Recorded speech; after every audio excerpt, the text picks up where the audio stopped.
the beige cubicled world. Making lives worth saving has its own claim on necessity. Art and science, leisure and work, invention and execution are all parts of the same system. After college, I went to work in art museums because I thought they were public libraries for imagination. It turned out their inner workings were decidedly economic, and I went to business school in hopes of becoming a museum manager. The plot of my life splintered in 2001, the summer after business school. Within a month, our father died suddenly, the corporate job I had taken was canceled, and 9/11 happened. A year later, I made a life decision as much as a career one and enrolled in an MFA in painting program at the Slade School of Fine Art in London. In 2004, the year I finished art school, Daniel Pink declared in the Harvard Business Review that the MFA was the new MBA. James J. Kramer wrote that Wall Street analysts should get fine art degrees so that they could, like the great modernists, spot undervalued AT&T stock before everyone else.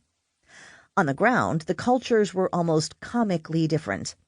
Business school was full of frameworks so general we could apply the same one to population control and toothpaste marketing. My Navy interview suit felt so generic I taped plastic airline wings to the lapel and wore it for Halloween. Art school, by contrast, overflowed with patternless and singular events. One day I crested the grand worn marble staircase of the Slade Building. On the landing, someone had placed a banana on which they had written, "Please put me in your ass." The only person in art school who wore a suit was fellow painter Nick Brown, and only once, when he had been out all night at a burlesque strip club and then come into the studio directly to paint, still wearing three-piece pinstriped tails. Having an MFA and MBA as of 2004 made me somewhat exotic, but what was surprising was to realize how intertwined creativity and commerce actually are for all of us. This book is a meditation and a manual, a manifesto and a love story for how art, creativity writ large, and business go together. It is about how to construct a life of originality and meaning within the real constraints of the market economy.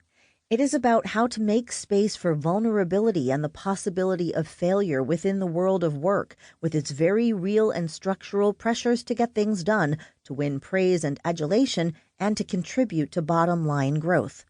My perspective is not as a captain of industry, but as someone who has spent more than a decade working and playing in two very different worlds, art and business, and thinking about how they come together. Ultimately, business represents strength, art, and flexibility. To be an athlete, a whole person, you need both power and range of motion. The particular ways in which you decide to combine art and business, invention and execution, will stem from many different questions that we will come to address by the end of this book. The A word. To really talk about art and business together, the first thing we need is a more versatile Swiss Army knife definition of what art is. Art traditionally means objects like paintings or sculptures.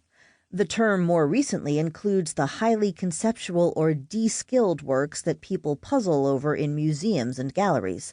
That confusion about art is not new. In 1926, Konstantin Brancusi's sculpture Bird in Space got stopped in customs and labeled as kitchen utensils and hospital supplies. In 1974, the German artist Joseph Beuys, who famously proclaimed that everyone is an artist, made an artwork that consisted of locking himself in a room with a live coyote, a wool blanket, a cane, and daily delivery of the Wall Street Journal. Our remit here is more universal and does not require you to lock yourself in a room with a news source and a predatory animal. The German philosopher Martin Heidegger attempted to define the category of art in a 1947 essay called The Origin of the Work of Art. In a testament to how difficult that is to do, Heidegger worked and reworked his argument from 1930 until 1960, republishing it periodically. I like to think that defining art is so hard, he only stopped working on it in 1976 when he died.